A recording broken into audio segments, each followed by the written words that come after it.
this was a pretty fun game that I played versus a Master Tier Gnar. I don't usually run Flash, and for that reason, this game was a bit of a learning experience. I do have some pretty poor flashes this game, but at the same time, I also have some pretty great flashes that I'm going to highlight. And I'll talk about why I ran Flash this game in a bit. My runes this game are Aftershock, Resolve Primary, Sorcery Secondary. Aftershock is my keystone, Demolish, Iron Skin, and Second Wind. And then in my sorcery tree, I'm running Ultimate Hat and Celerity. Now, some few things are different from what I normally run on Unsinged that I have been running anyway. So instead of taking Unflinching, I am taking Demolish. The reason I'm taking Demolish is because their CC is relatively low. They have a stun on Gnar, and they have a stun on Taric. And they have an unreliable stun on Xayah. So the one on Victor is also pretty unreliable against Singed. So they have two. I guess even the Taric stun's pretty unreliable. Just fast pushing this wave to deal with Gnar. This is usually how you have to deal with a Gnar. You have to fast push the wave. Normally, if he was set up properly, he'd be auto attacking me right now. But he was not set up properly, so I end up actually getting a really good fast push on the first wave, and then getting all 6 CS, which is really good. Like I was saying before, though. The Victor CC is dodgeable, the Rek'Sai CC is dodgeable, the Xayah CC is dodgeable, the Taric CC is dodgeable. The Gnar ult, it's technically dodgeable, but it's basically a guaranteed stun, but Gnar's W stun is dodgeable too. So most of their CC is dodgeable, if not all of it. If you want to get really technical, yeah, all of their CC is dodgeable. So that's the part of the reason why I didn't go Demolish here, or sorry, not Demolish. I did go Demolish. Part of the reason why I didn't go Unflinching is because their CC is avoidable. Now versus picks that have guaranteed like point and click CCs, then it's better to run Unflinching, I think, or versus something like a Leona or a Thresh or a Braum, something that just has too much CC to deal with. Like compared to something like Taric, right? Taric has one good CC.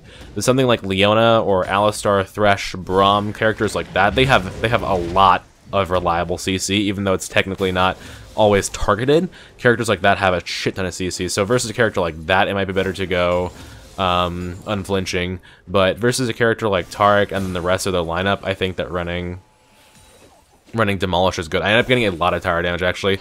The rune by itself gives me something like 4,000 tower damage by the end of this game, which is actually really good.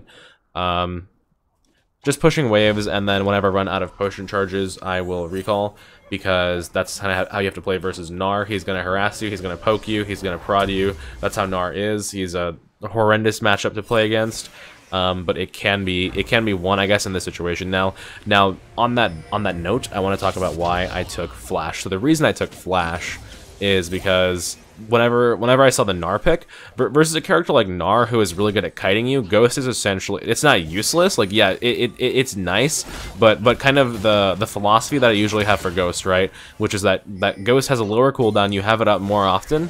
It doesn't really apply to Gnar, because even if you have Ghost up more often versus Gnar, he's still gonna shit on you, because even with your Ghost up, he can still kite you. With Ghost down, he still kites you. The only real way that you can engage on a Gnar when you have the kill potential is with Flash, right? Because if you have Ghost, he's gonna jump away, he's gonna walk away, he's gonna do whatever it is that Gnar does to get away from Singed. But if you're running Flash, it's a little bit different. He can't do that as reliably. Ghost would have been nice this game. It is harder to dodge their CC with Ghost as compared to Flash, and you'll see that later in this game.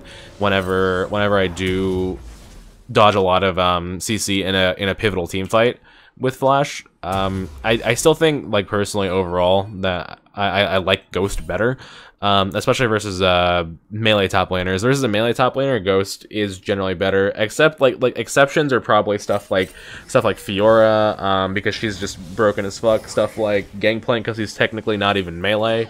Well, he is technically melee, but he doesn't function like a melee character, which is stupid. Stuff like I guess even versus Rumble, Flash would be nice to have. But versus general melee characters, like, you know, your Irelias, your Jaxes, your Camille's, stuff like that, it's probably better to have Ghost, because you have less difficulty getting onto that character as opposed to the other stuff that I mentioned. So that's part of the reason why I ran Flash here, and part of the reason is because I just wanted to try it too. It ended up being pretty clutch this game, but if you're wondering what my thought process is in choosing between those two summoner spells, that's kind of it right there. Versus characters that are either ranged or can kite me really hard, I think Flash is probably a little bit better. And versus characters who have a little bit less mobility, then Flash might, or sorry, Ghost might be a bit better. Just continuing to push, I am going boots into cloth armor, not really going corrupting potion just yet. Pop my ultimate here, I'm going for the damage on Gnar. I get the goofling there, he ends up jumping away, not the biggest deal in the world. I just keep my poison on and clear the wave.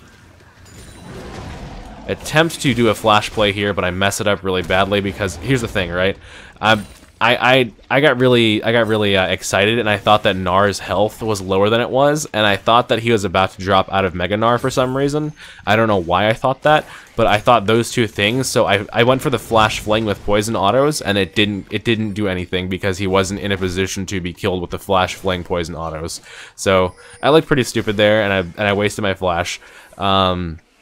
Just a really bad misplay by me, bad judgment, not really paying attention to the game as much as I should have been, but that's fine because, you know, going over this, it not only helps me improve, or sorry, it not only helps other people improve, but it helps me improve too, whenever I watch stuff like that, and I can kind of criticize my own gameplay, so it is definitely nice to have.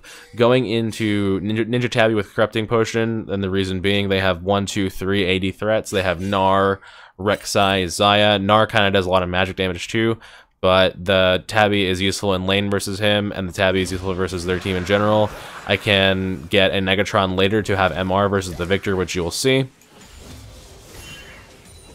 Kind of freezing it down here, waiting for Gnar to walk up to see if I can fight him. I want to fight him here because I have an item advantage technically. He has a Phage and boots. I have Tabby, which gives me enough tankiness to deal with him, and probably beat him in all in. I go for the W here and try and ground him so I can fling him, but he jumps over it because I miss it. And then I'm just clearing waves at this point. My team got a Cloud Dragon, which is really good because with the Cloud Dragon, I guess you'll see it right here. I can go around and ward the corner real quick, and then just run back to the lane. And I can dodge his boomerang easier as long as I'm not actually hitting anything, right? So if he's just walking up past this creep line to try and harass me, then the Cloud Dragon has a tendency to be able to keep me healthy because I can weave in and out with the out of combat movement bonus. So there, I get the fling on him as he's trying to stun me.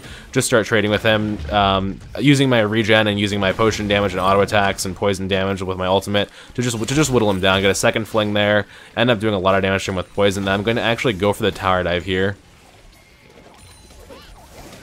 Okay, so he misses that Q, and I'm pretty sure I can go at this point. Get my poison back on, fling, auto attack. Here, I should have sky auto attacked. If I sky auto attacked, I would have killed him and probably gotten out. But I messed up my sky auto attack, and I mismicroed it, so I had to chase him down under the tower and killed him. And because of that, there was a chance that he would have gotten first blood instead of me, which would have been not worth it at that point. Because if he got first blood, it's an extra 100 gold, and he would have saved all these. It would have defeated the purpose of losing these creeps here. But the fact that I got first blood means that he loses 100 gold, and then another 100 gold from these creeps that just died to the tower. Yeah, just a bit of a mismicro by me. I gotta work on my sky auto attacking versus Gnar. I noticed that specifically versus Gnar, I do miss a lot of sky auto attacks, and it is a good amount of damage because he lived on just the exact amount of HP that one auto attack would have killed him by. So I'm going into Liandry's first item. That is the build that I have been doing most games. I've been rushing Liandry's, going into Rylai's, using the tankiness of Aftershock to kind of pull my way through these team fights. These early game, mid game team fights, and then getting tank items later on after I finish Rylai's and Liandry's. I'm going to be making an updated video on the nerf to PvE Liandry's, where it is now 1% max health damage with the damage amp. Still think it's going to be a lot better for Singe. It's going to help Singe scale a bit better into late game, which is where he really struggles. But I will talk about that in another video. I'm probably going to record that one after this one. But yeah, going Blasting Wand, I probably should have, so here, the reason that I'm walking around toward this is because Gnar is pushing me in, and I know Rex has a good lane ganker. So when I go up to do this, he sees me because of his tremor sense. But if I ward there where the pink is, there's no point because it's gonna kill the ward. So I have a suspicion that Rek'Sai is in the area. If I pull back, actually, I can show it from this perspective here. So here, look at this from my perspective, right? I see Rek'Sai, he's clearing the ward, and what do I think Rex is gonna do? There's no point in me pushing up, but I can't really like see him, you know? So he's just over here doing his Rek'Sai stuff, and then I have no vision of him, right? But what can I really do? He might be in here or he might be in there. Odds are he's probably still in there waiting for the gank. So instead of going over there to ward and waste my ward, I'm gonna ward down here, and if I don't see him over here, is probably a chance that he's right here. Especially given how Gnar is warding up here, it's just a bit of a deduction that you can make. Now, see, the reason that I aggroed here is because I was thinking that Rek'Sai's probably leaving after he camped that bush, and he did, so I was right about that. So I aggroed on Gnar here, started doing a lot of damage to him. Not really afraid of his kill potential on me here because I have decent regen with my ultimate, my potion, and my Darksteel. Just fighting him overall, not really trying to kill him by myself as I see the Nunu coming. Here I misjudge his juke and it almost gets me killed, but my flash ends up coming into play here where I flash fling him into the Nunu ultimate, messed up my scout attack again, but it ends up working out pretty well. You can kind of see the benefit of having flash there, because if I had Ghost, he would have just kited me out and killed me anyways. Right here, Nunu is going to try and chase down Rek'Sai. He ults me. I don't get the fling off, unfortunately. Rek'Sai gets the last auto attack, but Nunu red smite plus smite damage. Sorry, red smite plus red buff damage, along with its auto attacks, ends up being the kill, along with my poison. And then Nunu is just going to smack this tower a bit until he kills it. Or sorry, until Gnar TPs.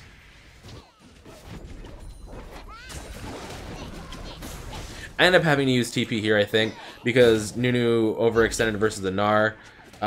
He dodges the Q here, I think, which is really good, and then I TP, and otherwise he would have killed Nunu because Nunu overstayed. Gnar has finished his tier 2 boots and Phage, so he has a lot of chase.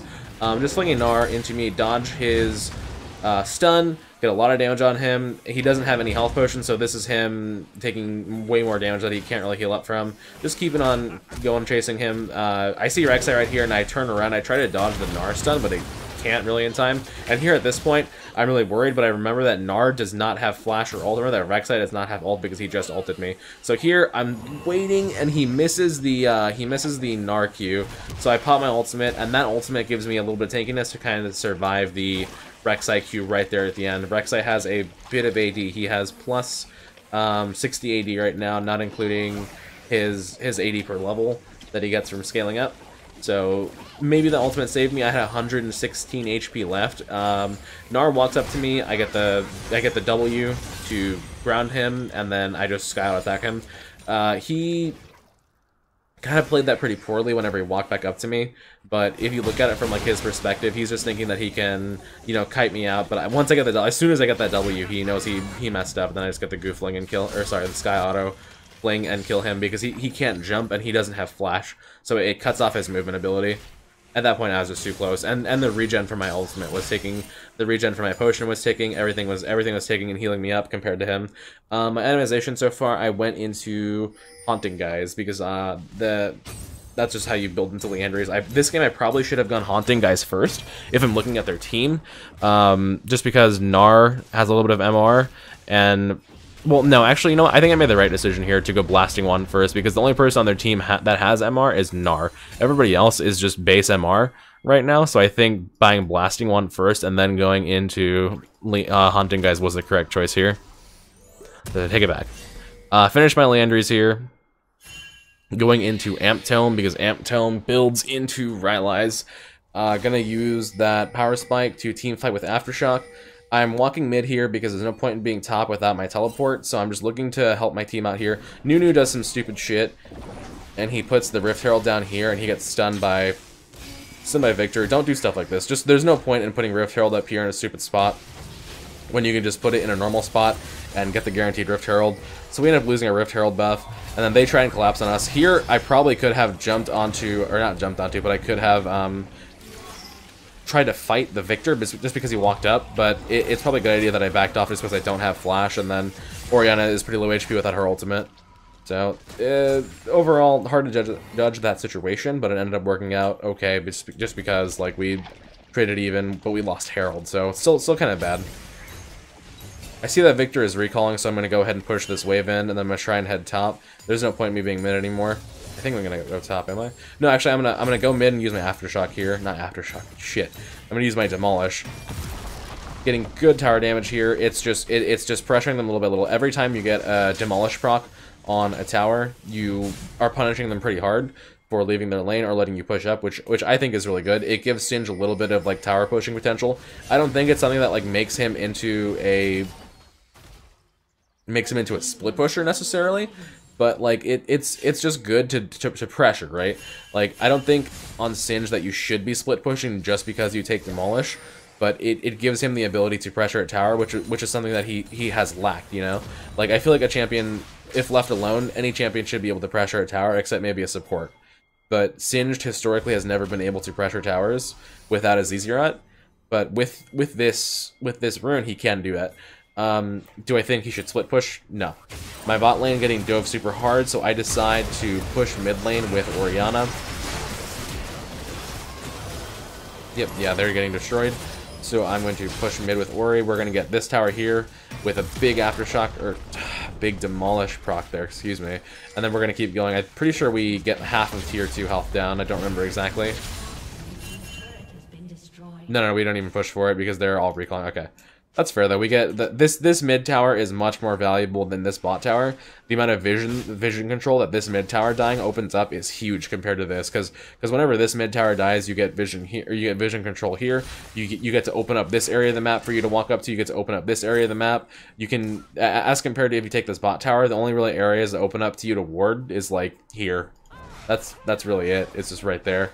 So definitely not a bad trade at all. Bot tower and 2 kills for mid tower. Could we have prevented my bot lane from dying? Probably not. My teleport wasn't up at that point. I want to rewind and show you guys this right here. Okay, so I'm gonna rant for a little bit.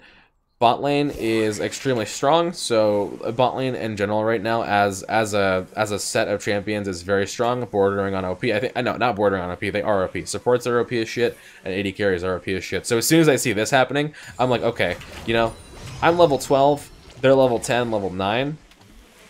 If this was like Season 5 or like Season 6... No, fuck Season 6. If this was like Season 5 or Season 4 or Season 3, I would have said to myself, okay, I'll 1v2 and I can probably kill just because I have a big advantage. They're under-leveled and I have a much higher item spike than them. But it is Season 8, and their characters are fucking horrendously strong. Xayah has a full crit item and a half at 17-18 minutes. She has everything available. I'm gonna pause that right there and rewind it. She has everything available. It's besides heal, but the fact that like they're brave enough to walk up to me and try and even pressure a fight like that just kind of signals to just how strong the lane combination of champions is. Because he can not only, you know, keep her alive with this no, not Cosmic Radiance, it's, what is it called, the fucking, his Guardian rune, the one that gives a shield. He can keep her alive with that. He can heal her up, he can get stuns, he can do all sorts of different things. It just, he can give her an ass ton of heals, and then she also has a shield from her overheal rune, which is a rune that, based on your lifesteal, whenever you're max health, overheal is basically like the Bloodthirster passive, is what it is. Except it doesn't give you lifesteal, but it gives you a shield based on what you do lifesteal. So if she has a bit of lifesteal from her mastery, or sorry, her rune, Fleet Footwork, which gives a little bit of healing every so often, then she can use that to get a little bit more of a shield. Like, it's just, there's so much that bot lane can do right now that melee characters are helpless against, that it's not viable to take a 1v2 that realistically you probably should win if the game was balanced properly right now.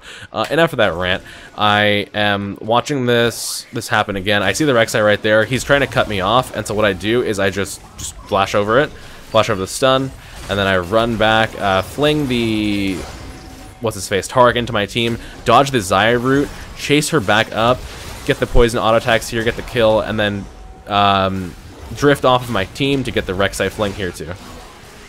Really clean overall, nothing too difficult. She missed her root, or I dodged the root technically, depending on how you look at it, right? She missed or I dodged, and then I stopped the Rek'Sai from cutting me off and bursting me down with his gap closer because I flashed over it. Harder to do with Ghost, still possible. Just you have to think about it a lot more when you do Ghost, and it's easier to predict. It's much easier to predict a Singed movements whenever he is ghosting as opposed to when he's flashing. Because a flash is instantaneous, a Ghost is you still have to right click whenever you have Ghost. Like you're still walking along the ground. If you're flashing, you're just changing positions instantly. Again, not that I think that one is necessarily superior to the other. I just feel like they both have situations where one can be better than the other in specific situations. So I'm TPing bot here because I thought that they were going to get ganked by Rek'Sai. They end up not doing it, so I just save bot and then we start pushing the tower. Under normal circumstances, Rek'Sai probably would have come bottom and ganked them here with the Gnar, but with me here, they're a lot more scared, so I just walk up to the tower and we start sieging it. We end up getting the tower kill here. No big deal. Overall, good teleport. I have my Rylai's finished now. I want a team fight right now because the Rylai's Leandry's power spike that I have right now, along with Aftershock, is a pretty big power spike. This is the strongest point that Singe is in the entire game. He falls off after this. After this item set, he gets gradually weaker because people get stronger. People get stronger and stronger.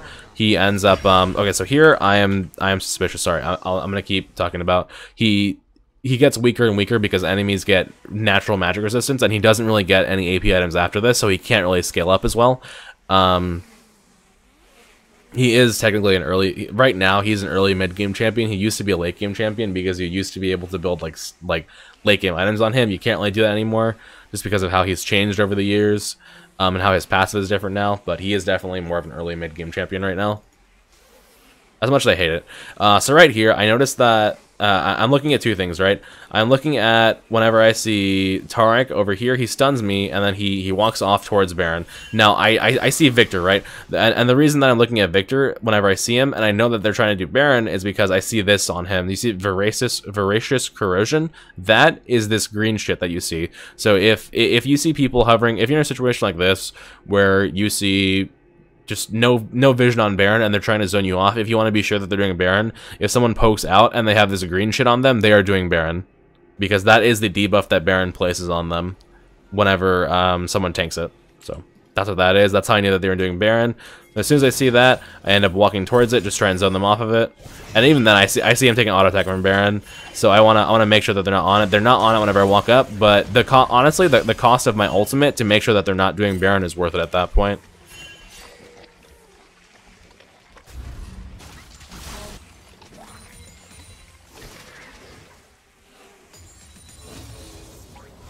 So I want to make sure that my team knows that my ult is down and that I'm weaker without my ultimate.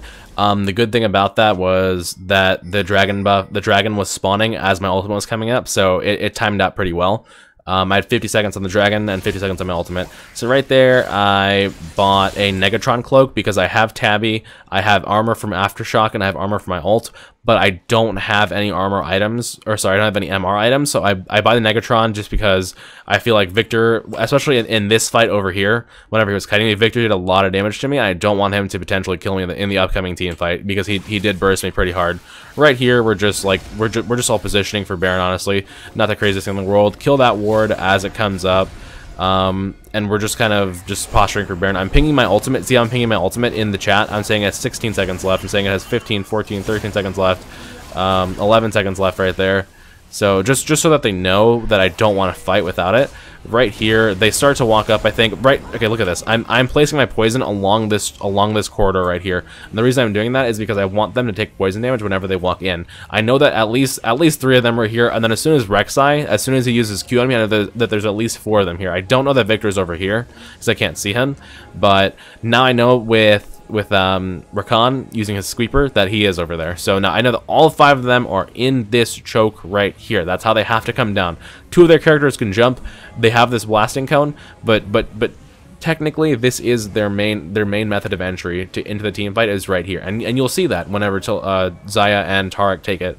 But it is still good to poison the corridor, even though like 3 of their characters can jump over it. So 2 of them walk in, and then I'm gonna go in slow motion. Actually, as soon as that happens, I pop my I wait and pop my ultimate. Actually, you know, I'm gonna start back from the beginning of this fight one more time. Okay, so just poisoning the corridor again. 2 of them walk around it. Okay, so right there, I put W down in the choke because I want to make sure that they are pressured. Poison the corridor, fling Xayah, get the goofling off. As soon as she sees the Orianna ult coming down, she pops her ultimate to avoid it. This is not the biggest deal in the world though, because as soon as that happens, I run behind her and I start poisoning. I force her flash and her heal here because she wants to try and root me. She ends up actually missing the root right there. She misses it, and then I decide as soon as she misses that, I run past her. I get a movement speed proc off of something here. I get 1 there off of Xayah, another one off of Victor here, right here, I think. And so as soon as I get those 2, I just run up to Victor, fling him. They're all chasing me through my poison right here. They're all chasing. This is a dream team fight for Singed. Just run right at them, then I get the kill on Victor. And then these 2 are poisoned and they're slowed and they're taking Leander's damage, they're taking Rayleigh's damage, they're burning down, and we just end up cleaning them up real quick. So I'll play that one more time in full speed just so you guys can see. But this is one of those examples where it's odd because you don't necessarily need Ghost to be able to do something like this. The amount of value that Flash gave me throughout the game kind of helped me get to this point where I don't need Ghost to shit on them in a mid-game team fight. But Ghost, honestly, Ghost would have been really good in that team fight if I had it, just because I would have been able to get onto the backline super quick. But it still worked out pretty well just because I got a huge like wet dream team fight for Singed off in this whole area right here, where I just poisoned so many characters, and I poisoned the entire area, and I got onto their backline and I burned them down. Just really good team fight overall. So what I'm doing right here is, while my team is going for Baron, I am splitting with my Aftershock. This is really good because I have huge tower pressure with that. Look, I just did like 500 damage with that one Aftershock proc, which is really big. And then I have a giant creep wave. I have a cannon that's tanking the tower. My minions are DPSing the tower down. So right now, whenever they're going for Baron, which we already have like halfway dead, they have to make the choice, right? They make the choice: do we stop Sin from taking turrets, or do we go stop the Baron? Now we're already about to have Baron here, and then once that happens, I already know that no one's with me in their base, just because there's no one showing up, right? If there was someone to defend this base, they'd have shown up by now. So Taric and Xayah and Victor and Gnar are not present, which means I can stand here and take this tower. Now after that though, as soon as I see Taric showing up over here on my ward, I'm backing off because I don't have my ultimate. I don't have the means to push an inhibitor down. Demolish is only good versus towers, it's not good versus inhibitors.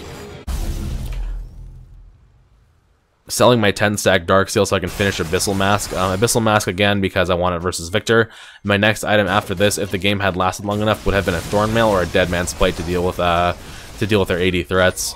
But it is worth it to sell your 10-stack Dark Seal to finish a full item, because the amount of value that you get from a full item like Abyssal Mask with that 10% magic damage passive is quite valuable in comparison to the just AP that you get from Dark Seal. Right here, just sieging and splitting with my Baron minions while my team sieges mid. Using my Demolish to do a lot of tower damage there. I see that Gnar has red buff, so I don't want to fight him. At the same time, unless I just let him sit there and wail on me, he's not gonna have kill pressure on me, just because I'm pretty far ahead of him. At this whole time, what I'm doing is I'm paying attention to mid, right?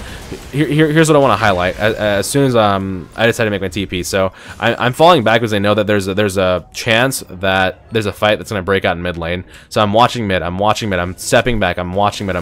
As soon as this Victor ult comes down, he's going for a kill on Twitch, right? He sees it right here. As soon as that ult comes down, I'm teleporting and I'm channeling it. Gnar tries to stop me and get his rage bar full, but he's too late because I teleport too early.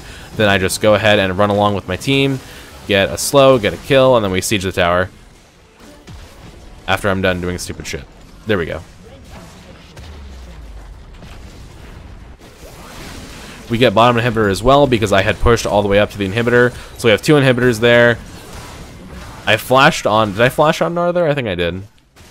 Okay, yeah. I flashed on Gnar to try and be cheeky and get like a kill on him, but no one followed up on me.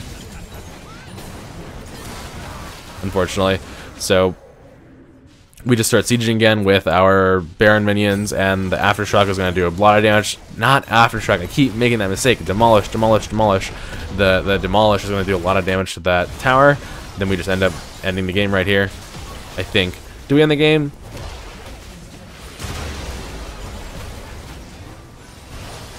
We're just kind of fighting them at this point. I decided to just poison the whole minion wave and then walk up with my Baron minions. We have so many Baron minions at this point that it's hard for them to defend against it, especially the cannons. Walk up, fling the Tark, get the kill on him, get the kill on Rek'Sai, poison damage, taking down on everybody.